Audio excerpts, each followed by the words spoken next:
네, 오늘은 이제 열두 제자를 부르신 내용들을 함께 다루는 내용들을 볼 텐데 이제 그에 앞서서 베데스다 연못 관련된 말씀들은 함께 나눴죠. 그 내용에 대해서는 그래서 베데스다 연못에 예수님께서 가셔서 직접 찾아가서 고쳐주시고 또 안식일에 고쳐주시고 이 사건을 통해서 예수님이 어떤 분이신지에 대해서 나타내 보여주셨다라는 것을 우리가 이 베데스다 연못의 사건을 통해서 함께 살펴봤습니다. 그런데 우리가 이 내용을 다룸에 있어서 안식일 문제에 대해서 우리가 좀 더 생각을 해볼 필요가 있을 거라고 생각합니다. 그래서 어쨌든 안식일의 주인이 누구인가에 대해서는 예수님께서 말씀해 주셨고 그렇다라고 하면 안식일 규례, 그러니까 오늘날에 있어서 우리에게 있어서의 신약 시대의 안식일 규례가 어떤 의미를 갖는 것인지에 대해서 한번 좀 생각을 해볼 필요가 있어요. 오늘날 우리에게 있어서의 주일이라는 의미는 어떤 의미입니까? 어떤 그러한 구약의 율법에 관련되어 있는 의미를 담고 있나요?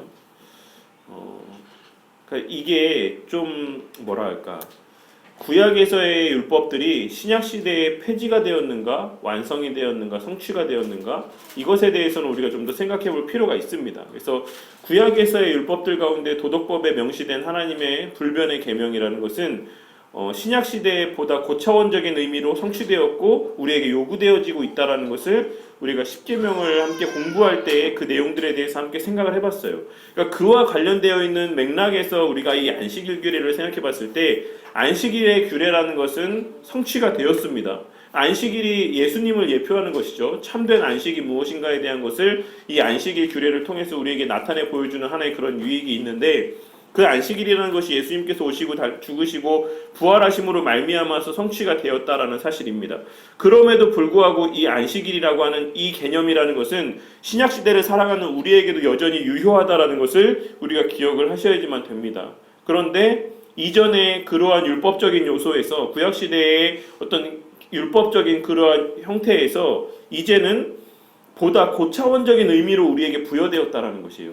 이제 구약 시대의 이스라엘 백성들이 안식일, 즉 토요일을 이제 안식일로 따로 구별해서 지킬 때 그들에게 안식일을 지키는 표징이 되는 행동들은 뭐였습니까? 무엇을 하는가, 무엇을 하지 않는가 라는 것들, 외적으로 드러나는 행위들을 통해서 그것을 판별했어요. 그래서 예전에도 제가 말씀을 드렸지만 오늘날에도 이스라엘에 가시면 토요일 되면은 이제 엘리베이터가 층마다 닫습니다. 그렇게 자동으로 세팅을 해놨어요. 왜냐하면 그 층수 버튼도 누르면 안 되기 때문에 그래요. 그래서 타고 매 층마다 쓰면 자기 내리는 층에 내리면 됩니다. 그것조차도 안식일을 범하는 것이다라고 생각하기 때문에 엘리베이터가 한 대 있는 데는 무조건 한 층마다 쓰고 두 대 이상이 있으면 한 대는 누를 수 있게 해놔요. 왜냐하면 유대인들이 아닌 사람들이 탈 수 있게끔. 이제 그런 식으로 유대인들은 오늘날에도 안식일을 지키는 것에 대해서 그와 같은 생각을 갖고 있단 말이에요. 그러니까 예수님 당시에는 뭐 어느 정도였겠습니까? 더 심했겠죠. 그런 부분들에 대해서. 그런데 예수님께서 이러한 내용들을 통해서 안식일의 의미에 대해서도 우리에게 다시 한번 메시지를 던져주고 있으신 것이다라고 생각이 됩니다. 물론 비단 이 메시지뿐만이 아니라. 그래서 안식일이라는 것은 이제 우리도 당연히 6일을 일하고 하루를 쉬는 것은 하나님이 정하신 창조 질서예요. 하나님께서 그렇게 모범을 통해서 우리에게 나타내 보여주셨습니다. 그리고 나서 우리에게 그럼 그 날을 언제로 할 것인가? 그것을 구약에는 예수님 부활 이전에는 그것이 안식일이었다라고 한다면 주일에는 이제 신약 시대에는 그 안식일의 주체고 실체이신 그리스도께서 부활하신 날을 기념하며 우리가 주일날 예배를 드린다라는 것이죠. 그래서 여기에도 똑같이 6일과 1일의 이런 창조 질서의 원리가 동일하게 적용이 된다라는 것인데 모양적으로는 그렇지만 그러면 주일을 온전히 지킨다라는 것은 뭔가? 주일을 온전히 성수한다라는 것이 어떤 의미인가?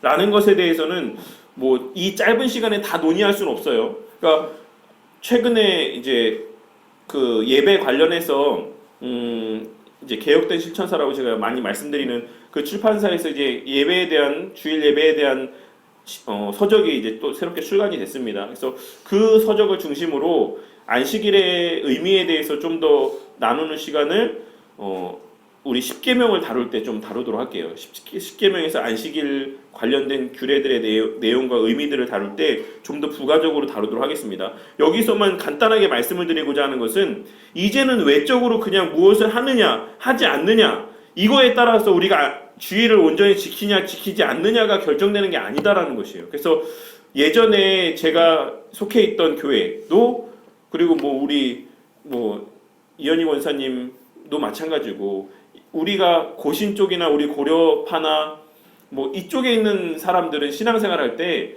이제 주일날은 아무것도 안 했어요. 토요일에 반찬까지 토요일에 다 해놓습니다. 그래서 주일날에는 심지어는 버스도 안 타고 걸어서 예배 드리러 오고 이런 오늘날 이제 재건파라고 하는 이제 더 보수적인 교단 가운데에는 그렇게 하는 교단들이 여전히 교회들이 있지만 과연 그런 것들이 주의를 온전히 지키는 의미가 되는 것인가? 그렇지 않다라는 거예요. 이런 외적인 것에 의해서 우리가 예배를 드리느냐 드리지 않느냐를 온전히 드리냐 드리지 않느냐를 판별하시는 것이 아니라 신약 시대에는 보다 완성된 의미에서 이 뒤에도 말씀을 드리겠지만 보다 내적인 부분에서의 요구를 하나님께서 하고 있으신 것이에요. 왜냐하면 이제는 그렇게 할 수 있으니까. 왜?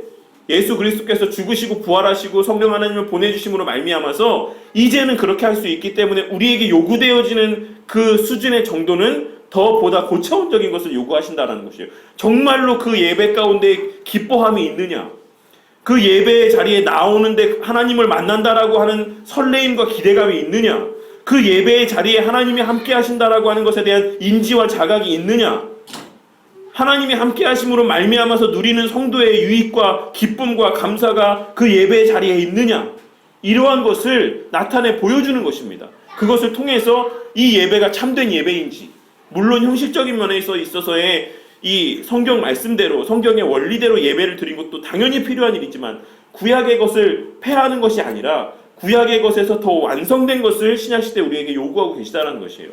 그래서 좀 이 곁가지의 말씀이긴 하지만 11조를 우리가 예를 들 때 교부들, 그러니까 신약시대의 이제 사도들을 통해서 사도들의 수제자로 각 교회의 지도를 맡게 된 감독들과 사도들, 그러니까 사도 교부들, 이러한 사람들은 십계명에 대해서 뭐라고 이야기를 했는가? 특별히 언급을 하지 않은 사람들도 많았고 언급을 했을 때 가장 그들이 강조한 건 무엇이냐면 11조는 헌금의 가장 기본적인 표본이다라고 이야기를 했어요.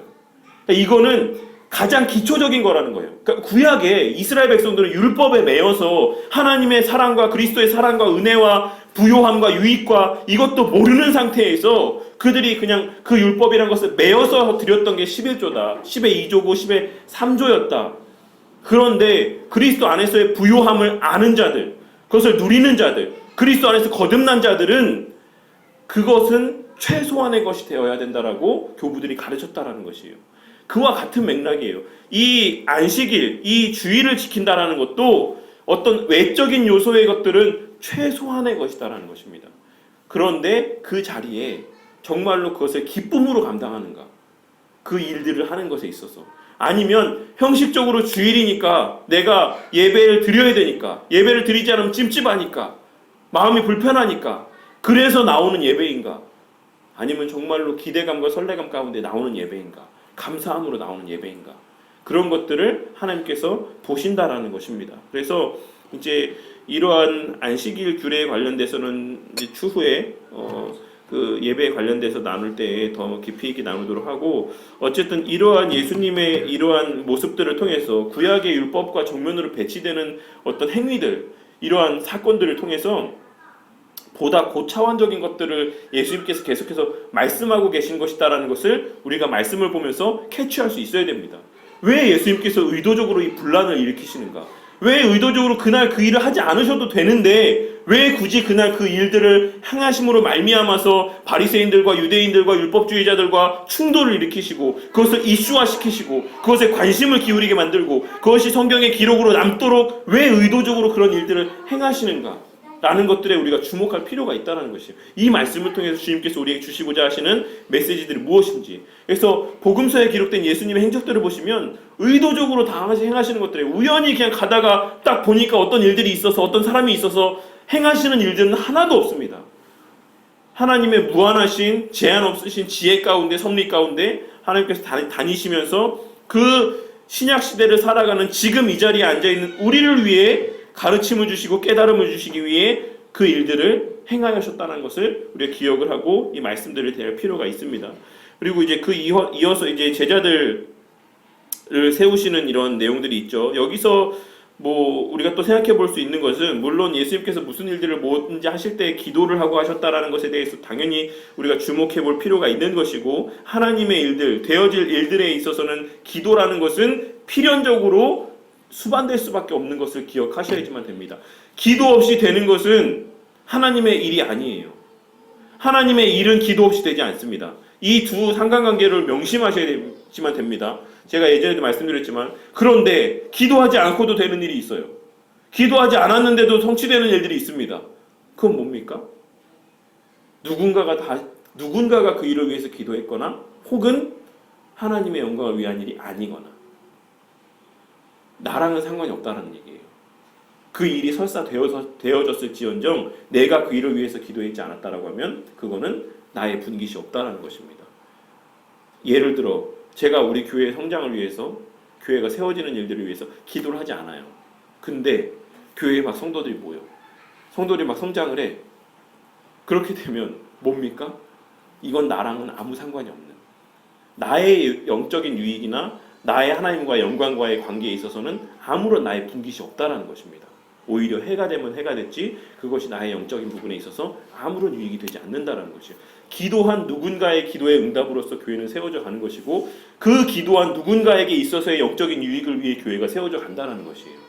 이 부분의 문제를 꼭 우리가 짚고 넘어가야지만 되는 것이고, 또 하나 뒤에도 좀 이 부분에 대한 다룰 만한 근거들이 제공이 되고 있긴 하지만, 12 제자를 세웠다.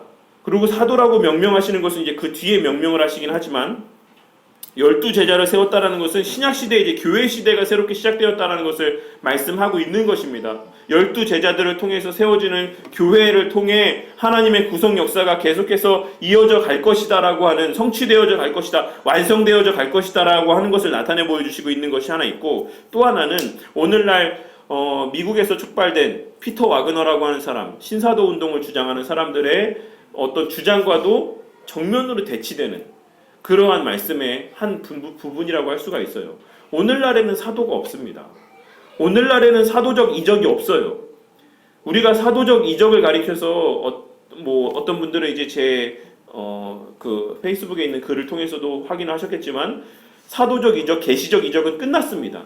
성경의 완성됨으로 인해서 끝났어요. 우리에게 주어져 있는, 목회자들에게 주어져 있는 어떤 영적인 특권이라는 것은 그 말씀을 온전한 하나님의 그런 원리에 따라 신앙의 선배들을 통해 세워 놓으신 성경 해석의 토대를 따라, 근간을 따라 성경을 해석할 수 있는, 성령 하나님의 조명하심을 통해 그 성경에 담겨져 있는 원뜻을 해석하고 설교할 수 있는 특권이 주어져 있는 것이지, 계시적 이적을 행할 수 있는 특권은 우리에게 주어져 있지 않다라는 것입니다. 사도들에게만 국한적으로, 제한적으로 주어져 있던 특권이었다라는 것을 기억하셔야지만 돼요. 그래서 이 피터 와그너라는 사람과 그를 따르는 추종자들이 이야기하는, 나는 지금도 하나님의 말씀을 듣는다, 아주 잘못된, 직통계시는 정말로 잘못된 사고예요. 아주 영지주의자들이 이야기했던 대표적인 자신들의 어떤 특권을 내세우기 위한 그러한 잘못된 신앙적 사고라고 할 수가 있습니다. 누구나가 기록된 말씀을 통해서, 누구나가 성령 하나님의 조명하심을 통해서 누구나가 하나님의 말씀을 들을 수 있어요. 누구나가 하나님의 뜻을 깨닫고 조명하심을 통해 분별할 수 있습니다. 막 귀에 뭐가 들리고 누가 뭐가 보이고 이래서 하나님의 뜻을 분별할 수 있는 것이 아니다라는 것이에요. 그거는 구약시대에 제한적으로 사도적 교회를 세우기 위한, 말씀을 정경화하기 위한, 사도들을 통해 하나님께서 하실 일들을 위한 그 시대에 국한된 특별한 어떤 역사였다라는 것을 꼭 기억해야지만 되고, 그 이후에 성경의 기록 어디에도 사도라고 불릴 만한 사람이 없었다라는 것을 우리가 성경의 내용들을 통해서도 확인할 수 있지 않습니까? 하물며 바울이 자신을 사도라고 이야기했을 때 하나님 편에서 그가 사도임이 분명했음에도 불구하고 사람들이 그의 사도권에 대해서 엄청나게 도전을 했다라는 것을 이 서신서에 이어지는 내용들을 통해서 우리가 확인할 수가 있어요. 사도 바울조차도 그 사도권을 변호하는데 상당수의 지면을 할애해서 성도들을 설득하는 그 일들 가운데 그런 자신을 변호하는 그런 노력들을 했다라는 것입니다.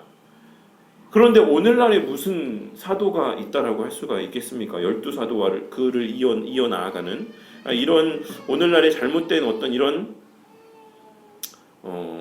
것들을 좀 우리가 주의할 필요가 있습니다. 그래서 제가 우리 교회 페이지에는 안 했었나요?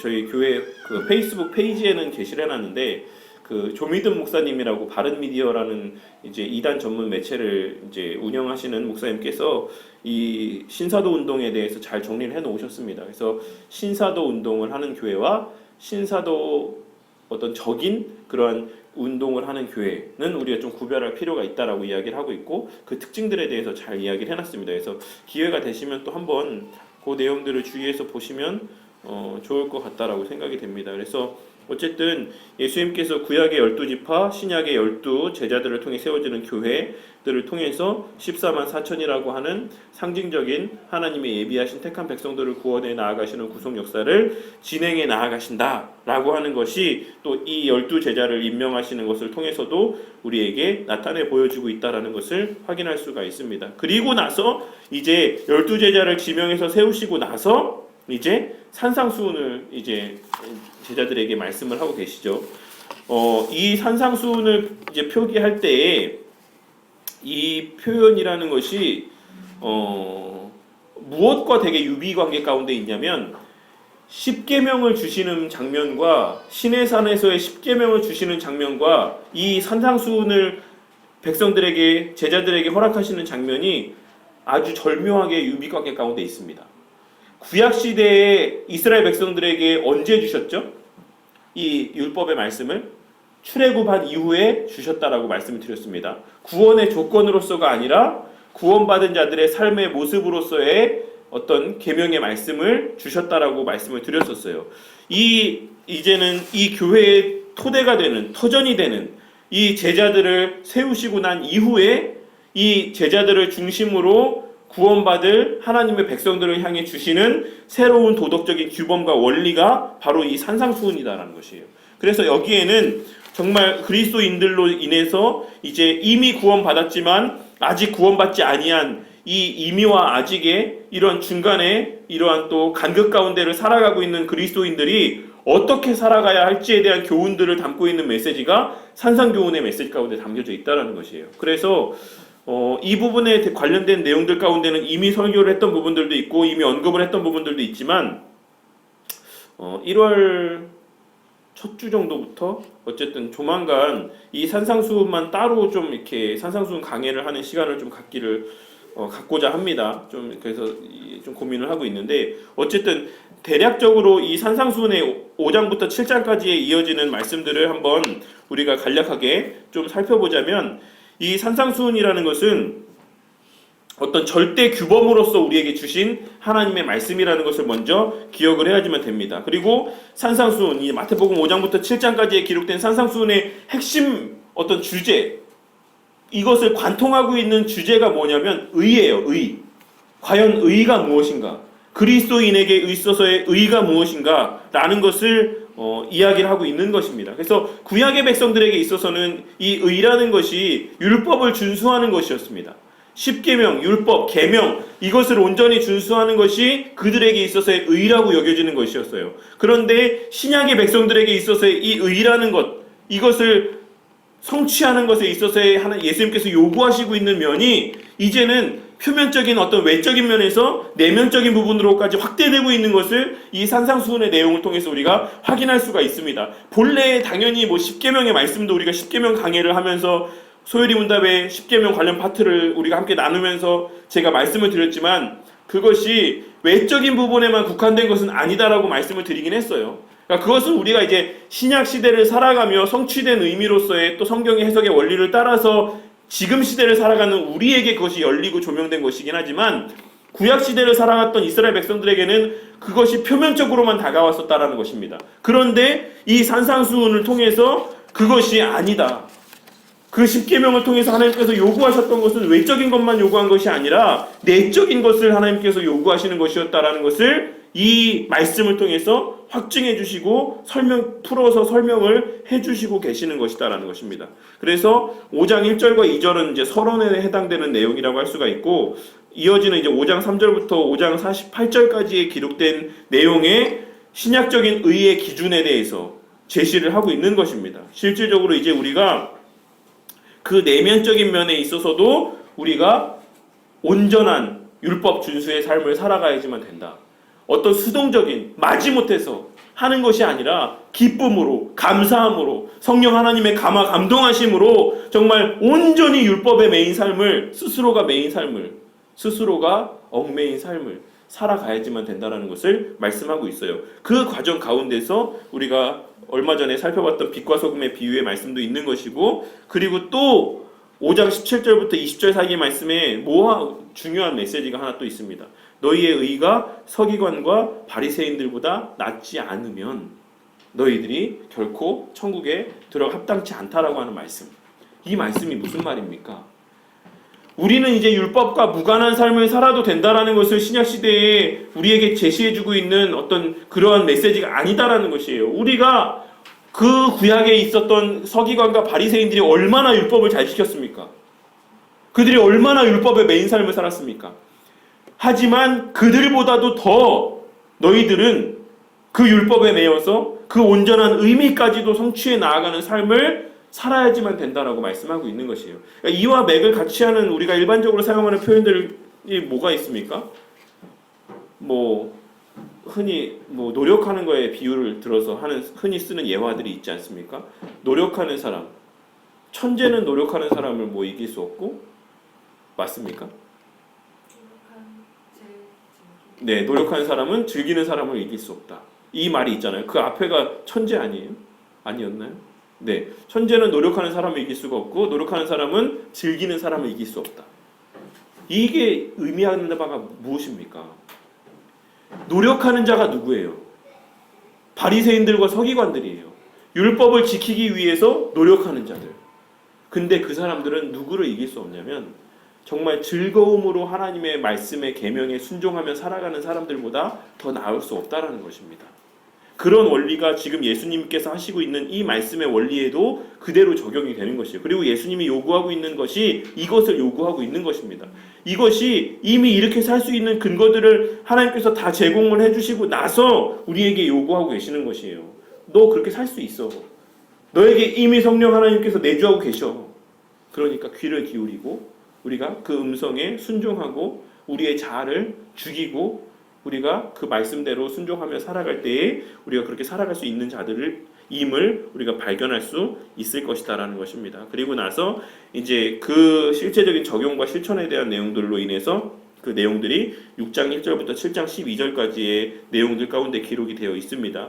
그 과정 가운데는 이제 주기도문의 내용이 기록이 되어 있죠. 우리가 성도 가운데 살아가는 가운데 삶의 실제적인 모습들, 이 주기도문의 전체적인 내용의 핵심이 뭐라고 했습니까? 뭐가 전체적인 하나의 테두리와 그릇을 이루고 있다라고 했죠?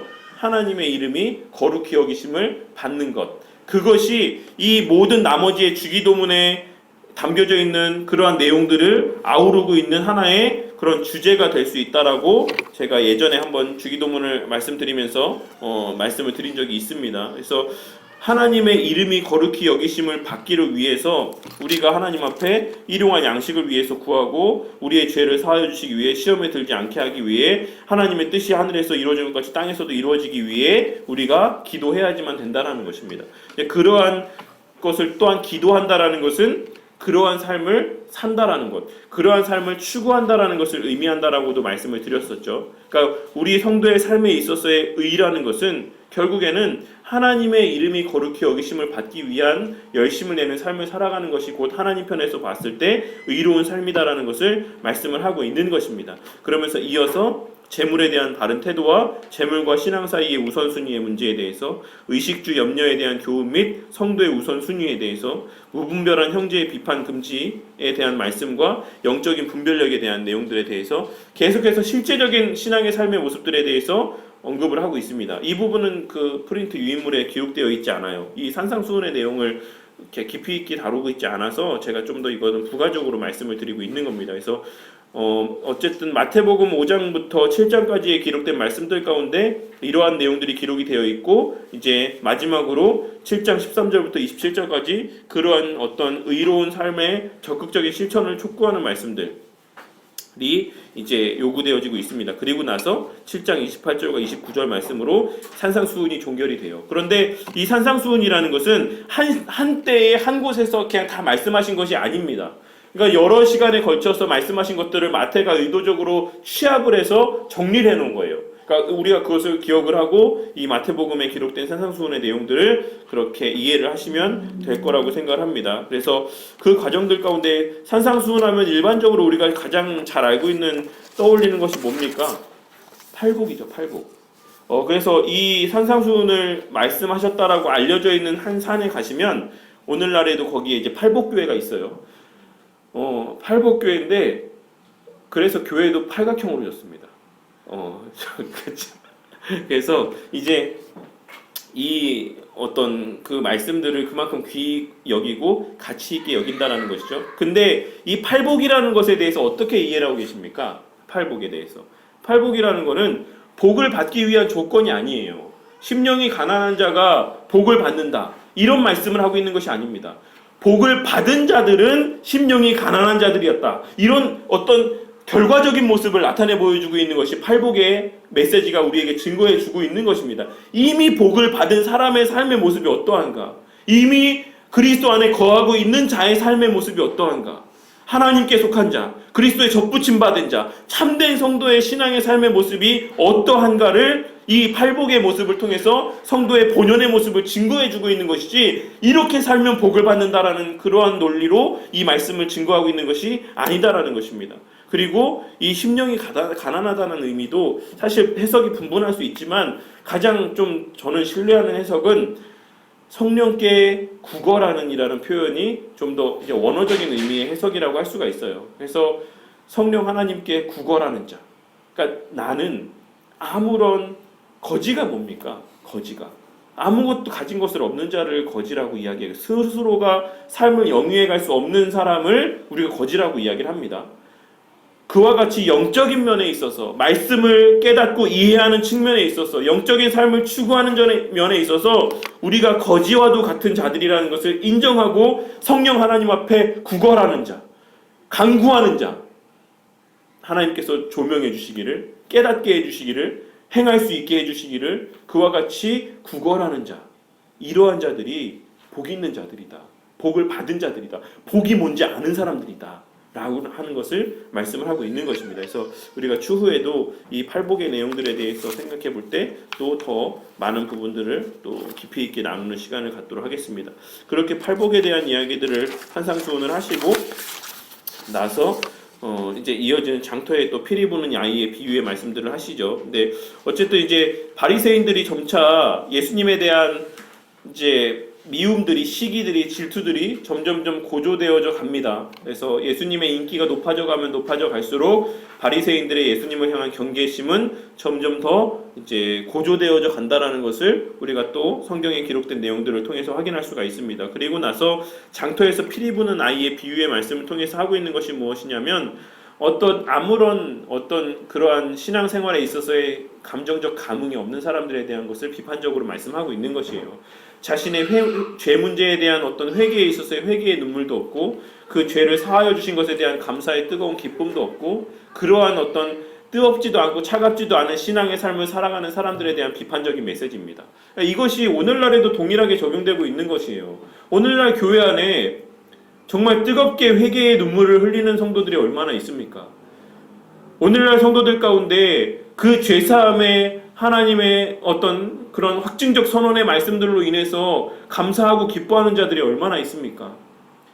그저 일상의 삶 가운데 월급이 좀 더 들어오거나 원하는 기도 제목이 그대로 성취가 되거나 이랬을 때나 그때나 기뻐하고 감사하고 하나님께 영광 돌린다라고 이야기를 하지, 시상식에서 상이라도 하나 받아야 그 앞에 나가서 이 모든 영광 하나님께 돌린다라고 이렇게 이야기하고 기뻐하고 감사하지, 일상에서 죄사함의 은혜 가운데 십자가 사역으로 말미암는 영적인 유익들 때문에 기뻐하고 몸둘 바 모르게 하는 다윗과 같이 춤을 추는 자들이 얼마나 있냐라는 것이에요. 그리고 죄 문제에 대한 애통함이 있는 자들이 얼마나 있냐라는 것입니다. 다 교회 안에는 의인들만 있는 것이죠. 점잖은 자들만 있고, 그런 자들을 빗대서 장터에서 피리 부는 아이의 비유의 말씀을 통해서 그들을 질책하고 계시는 이 내용들을 우리가 마음 가운데 새길 필요가 있을 것이다라고 생각이 됩니다. 그러면서 수고하고 이제 무거운 짐진 자들을 다 이제 부르시는 말씀을 하고 계십니다. 여기서 우리가 주의해야 되는 것은 우리의 짐을 그리스도께 맡기는 것뿐만이 아니라 우리가 그리스도의 짐을 멍에를 매는 것도 포함된 말씀이라는 것을 우리가 간과해서는 안 됩니다.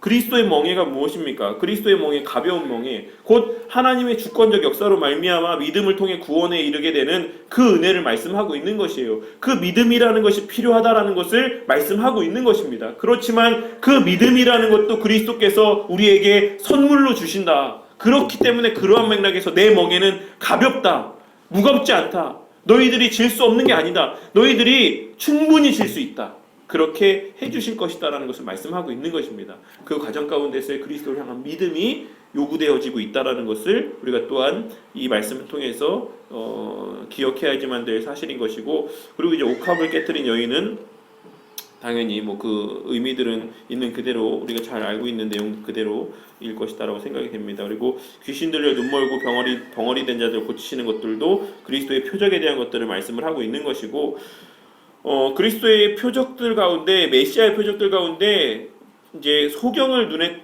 뜨게 만드는 것, 눈 보이지 않는 자가 눈이 보여지게 만들어지는 것은 그리스도의 표적으로서, 메시아의 표적으로서 구약에 예언된 대표적인 표적입니다. 그러니까 이런 것들을 통해서 예수님의 하나님 되심을, 메시아 되심을 나타내 보이시고 있는 것이죠. 그러고 서기관과 바리새인들이 표적을 구할 때 요나의 표적에 얘기를 합니다. 그거 외에는 내가 달리 보여줄 표적이 없다. 이 말씀이 뭡니까? 오늘날에도 표적을 구하는 사람들이 너무 많아요. 오늘날에도. 그런데 성도님들이 예수님께서 죽으시고 3일 만에 부활하셨다라는 것을 믿는다라고 하면 더 큰 표적은 없다라는 것이에요. 우리에게 있어서 요구할 만한 다른 표적이 없다라는 것입니다. 그런데 사실 제 주위의 목사님도, 우리 주변에 수많은 사람들이 어떤 일을 함에 있어서 표적을 구하는 기도를 할 때가 너무나도 많이 있다라는 것이에요. 주님, 정말 이게 주님 뜻이 맞으면 주님 뭐 하나 보여주세요. 뭐 하나 좀 확인하게 해주세요. 모르겠습니다. 판단은 여러분들께 맡기도록 할게요. 예수님은 이 말씀으로 대신하도록 하겠습니다.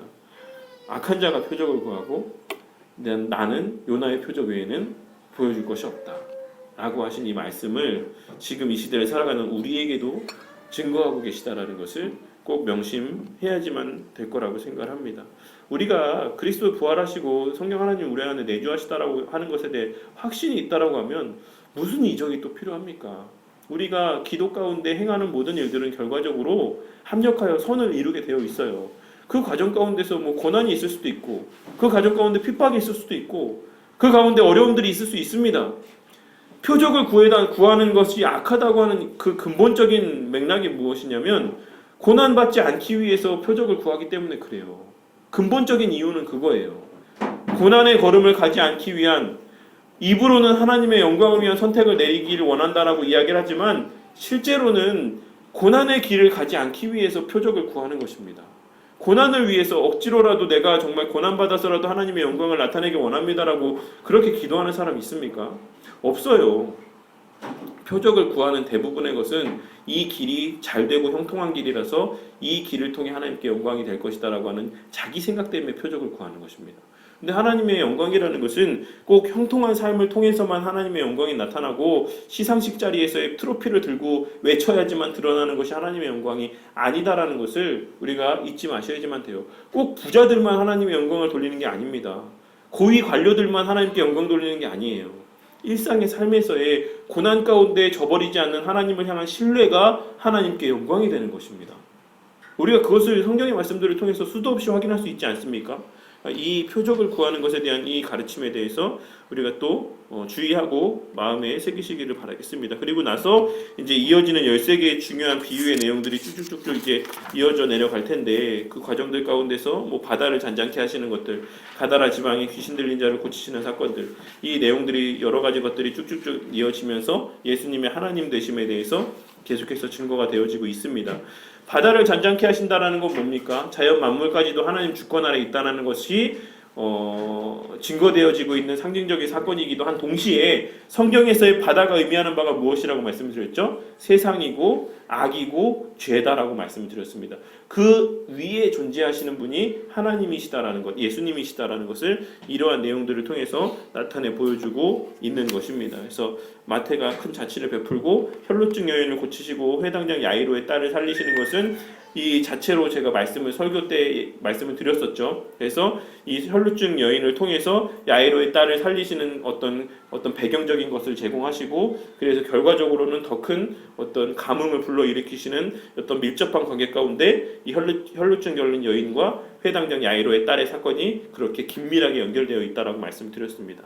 그렇게 공생의 2년의 사역이 끝나고 3년의 사역이 시작이 됩니다. 그래서 요한복음 6장 1절에서 15절로 나타나는 5천 명을 먹이신 사건, 이 사건들을 통해서 이제 3년 초엽에 이제 사역들이 시작이 되는 것이다라고 할 수가 있죠. 그래서 뭐 요 내용들은 한번 쭉쭉쭉쭉 다 읽어보시면 될 거라고 생각을 합니다. 그래서 뒤에 보시면 이제 오병이어의 사건, 오병이어의 사건을 나타내 보이신 이유는 아시겠지만, 그 뒤에 이어지는 내용을 통해서 확인하실 수 있지만, 참떡이 무엇인가, 우리의 삶을 영위해주는, 지탱해주는 원동력이 무엇인가에 대해서 가르쳐주시기 위해서 이 이적을 나타내 보이신 것입니다. 근데 그 말씀하셨을 때 어떻게 됐죠?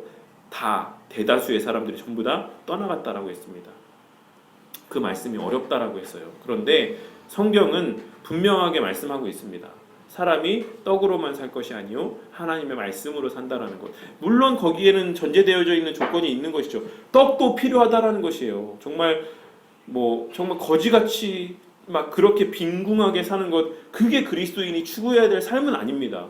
그리스도인에게 있어서 부유한 삶, 형통한 삶을 먹고 마시며 그렇게 지내는 것도 성도에게 있어서 당연히 필요한 것이긴 하지만 그게 다가 아니다라는 것이에요.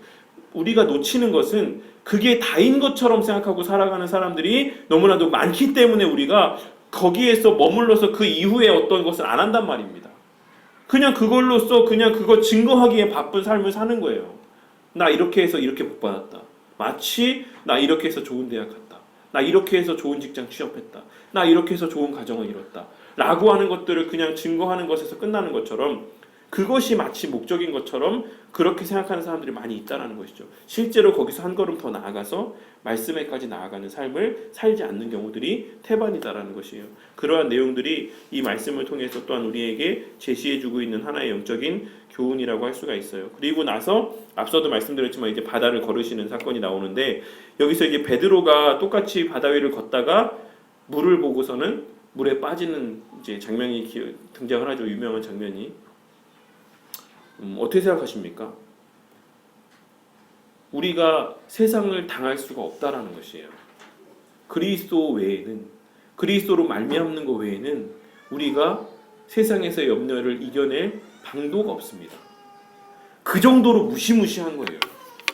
염려라는 것이, 걱정이라는 것이, 세상의 환란이라는 것이 우리를 매몰시키는 그 힘과 능력이라는 것은 예수님이 함께 있음에도 불구하고, 예수님이 베드로와 같이 있었어요. 그럼에도 불구하고 그가 물을 바라봤을 때는 그 물에 빠져갔다라고 했습니다. 예수님이 옆에 지근거리에 있었음에도, 예수님에게 우리의 시선이 고정되어 있지 않으면, 말씀에 우리의 삶에 그런 모든 관심과 초점이 거기에 고정되어 있지 않으면 우리의 삶은 세상의 염려와 걱정에 매몰되어 갈 수밖에 없어요. 말씀을 봐도, 말씀을 함께 있어도 그 우리의 시선이 거기에 고정되어 있지 않으면 우리는 언제든지 세상 염려 때문에 거기에 매몰되어 갈 수밖에 없다라는 것을 이 베드로의 내용을 통해서 말씀을 하고 있는 것입니다. 하지만 더 중요한 것, 그리스도께 우리의 시선이 고정되어 있을 때 그 누구도 우리를 흔들 수가 없다라는 것을 말씀하고 있는 것입니다. 그 어떤 염려도, 그 어떤 고난도 성경에 기록된 수많은 믿음의 인물들이 증거했던 것처럼 순교의 순간에도 그들을 위한 기도를 하며 그리스도를 바라보며 기쁨 가운데 그 생을 마감했던 스데반 집사와 같이 그 누구도 어떤 세상에서의 환난도 그 하나님을 향해 고정되어 있는 그 신앙을 흔들 수가 없다는 것이에요. 우리가 염려하고 있다는 것, 우리가 흔들리고 있다는 것은 우리의 시선이 그리스도께 고정되어 있지 않다라는 것을 나타내 보여주는 반증입니다. 우리가 그것을 인정하건 인정하지 않든지 간에 이것은 현실이에요. 현상적인 모습으로 우리에게 하나님께서 말씀해 주고 있는 것이에요. 왜 물속에 빠져가고 있느냐? 예수님께서 왜 믿음이 적은 자라고 말씀하셨는지에 대해서 우리가 주목해서 볼 필요가 있습니다. 그리고 나서 이제 장로의 유전들에 대해서 말씀을 하고 있고, 이제 수로보니게 여인의 믿음에 대해서 말씀을 하시면서 예수님의 복음의 말씀들이 이방에까지 퍼져 나아가는 모습들에 대해서 증거를 하고 있습니다. 그리고 나서 또 이어서 4,000명을 먹이시는 사건들. 이 4,000명을 먹이신 이 사건들이 이제 데가볼리라는 지역이라고 했고, 이 데가볼리라는 지역은 예전에도 설교 때 말씀을 드렸지만 이방인들이 살고 있는 데카폴리스, 10개의 큰 도시들, 이방 지역에 있는 큰 도시들, 10개의 도시들을 이야기하는 표현이 이 데가볼리라고 하는 지역이라고 말씀을 드렸습니다.